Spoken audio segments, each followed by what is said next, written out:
بنای طاق گرا یا طاق شیرین در گردنه پاتاق بر سر راه کرمانشاه به سرپل ذهاب و در 15 کیلومتری شهرستان سرپل ذهاب و در کنار راه باستانی سنگفرشی بنا شده که فلات ایران را به بین النهرین ارتباط می‌داده است.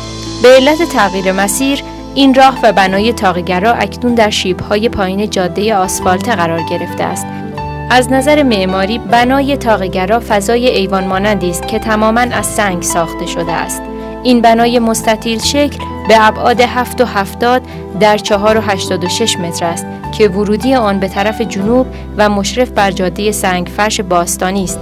از لحاظ ساختاری این بنا به وسیله بلوک‌های سنگی ساخته شده است که به صورت مکعب مستطیل تراشیده شده‌اند. مصالح داخلی دیوارها نیز از لاشه سنگ و ملات گچ است.